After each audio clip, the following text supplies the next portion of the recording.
कक्षा 10 विषय संस्कृत, दिनांक 18/5/2020, पेज नंबर 44। पाठ वर्षा वैभवम, अर्थात वर्षा का महत्व, वर्षा का वैभव। सा तदा बालिनं हत्वा सुग्रीवम् अवसिच्य च वसन् माल्यवत् पृष्ठे रामो लक्ष्मणम् अब्रवीत्, अयं स कालः सम्प्राप्तः समयोऽद्य जलागमः सम्पश्य त्वं नवौ मेघैः संवृतं गिरिसन्निभैः। संदर्भ। प्रस्तुत पंक्तियाँ हमारी पाठ्य पुस्तक संस्कृत पद्यपीयूषम के वर्षा वैभवम नामक पाठ की धरोहर हैं।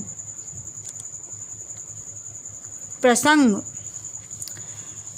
प्रस्तुत पंक्तियों में राम द्वारा बाली के मारे जाने का, सुग्रीव को राज सिंहासन पर अभिषिक्त किए जाने के बाद वर्षा आगमन की बात लक्ष्मण से कहे जाने का वर्णन है।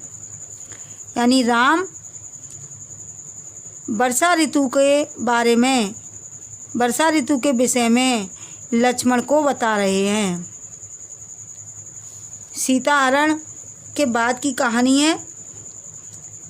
माल्यवान पर्वत पर बैठे हुए हैं राम, तभी बादल हो जाते हैं और वर्षा के आगमन का संकेत होता है। और राम लक्ष्मण से कहते हैं, क्या कहते हैं? स तदा बालिनं हत्वा,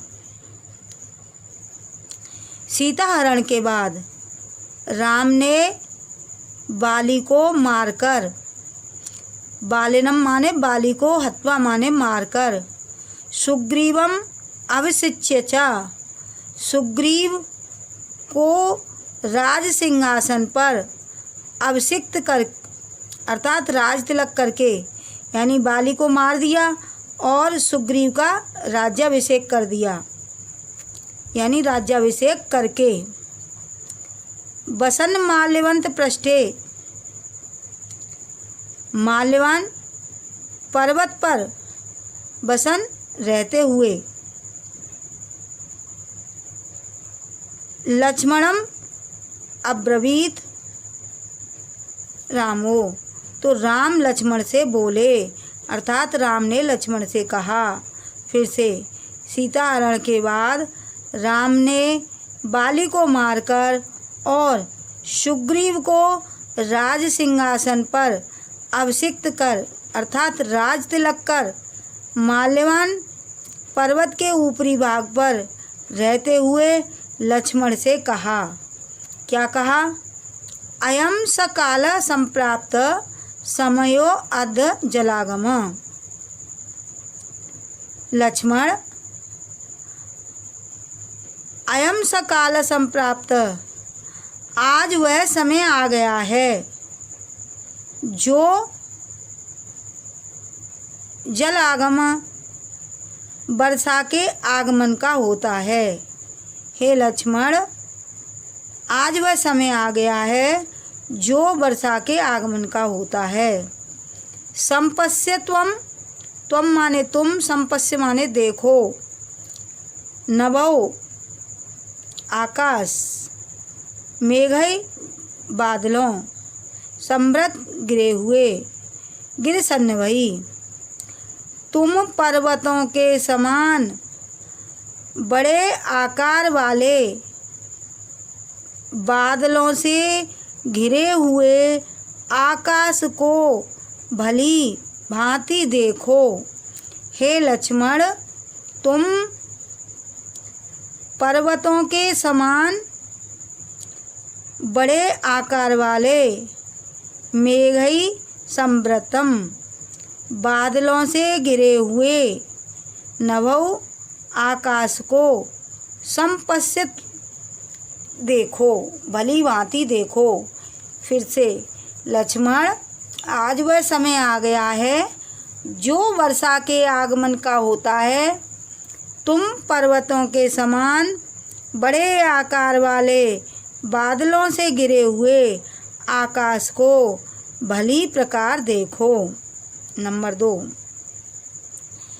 नील मेघ आश्रिता विद्युत स्फुरन्ति प्रतिभाति में स्फुरन्ति रावणस्य अंके वैदेही तपस्विनी। प्रसंग, प्रस्तुत पंक्तियों में भगवान राम ने बादलों के बीच चमकती बिजली की तुलना रावण के अंक में तड़पती सीता से की है। व्याख्या, हे लक्ष्मण, मुझे ये नीले नीले बादलों में चमकती हुई बिजली रावण के अंक में अर्थात गोद में छटपटाती हुई तपस्विनी सीता के समान प्रतीत हो रही है। नंबर 3, रजा प्रशांतम सहमो अद्वायु निदाद दोष प्रसराः प्रशांताः स्थिता ही यात्रा वसुधा अधिपानां प्रवासिनो यान्ति नराः स्वदेशान्। प्रसंग, प्रस्तुत श्लोक में राम लक्ष्मण से वर्षा का वर्णन कर रहे हैं। व्याख्या, राम लक्ष्मण से कहते हैं कि रजा प्रशांतम, रज मीन्स धूल, प्रशांत मीन्स शांत। जब वर्षा ऋतु होती है, वर्षा होती है तो धूल शांत हो जाती है, उड़ती नहीं है, तो रज प्रशांतम, अब धूल पूर्ण रूप से शांत हो गई है। सहमो अद्य वायु, और वायु अत्यंत शीतल है। निदाद दोष प्रसरा प्रशांता, ग्रीष्म ऋतु दोषों का प्रसार थम गया है, यानी जो प्रचंड धूप होती है, ताप होती है, वो ताप जो है ठंडा हो गया है। स्थिता ही यात्रा वसुधा अधिपानाम, वसुधा मीन्स पृथ्वी, अधिपाना राजा, पृथ्वी का मालिक अर्थात राजा। तो राजाओं की यात्राएं, स्थिता ही यात्रा वसुधा अधिपानाम, राजाओं की यात्राएं स्थिता मीन्स रुक गई हैं। प्रवासिनो यान्ति नरा स्वदेशान, प्रवासिनो विदेश में अर्थात घर से बाहर, यान्ति नरा जो मनुष्य हैं, जो लोग हैं जो घर से बाहर हैं, वो स्वदेशान माने अपने घर वापस आ रहे हैं। फिर से राम लक्ष्मण से कहते हैं कि अब धूल पूर्ण रूप से शांत हो गई है, वायु अत्यंत शीतल हो गई है, ग्रीष्म ऋतु दोषों का प्रसार थम गया है, राजाओं की यात्राएं रुक गई हैं, परदेसी लोग घर वापस आ रहे हैं।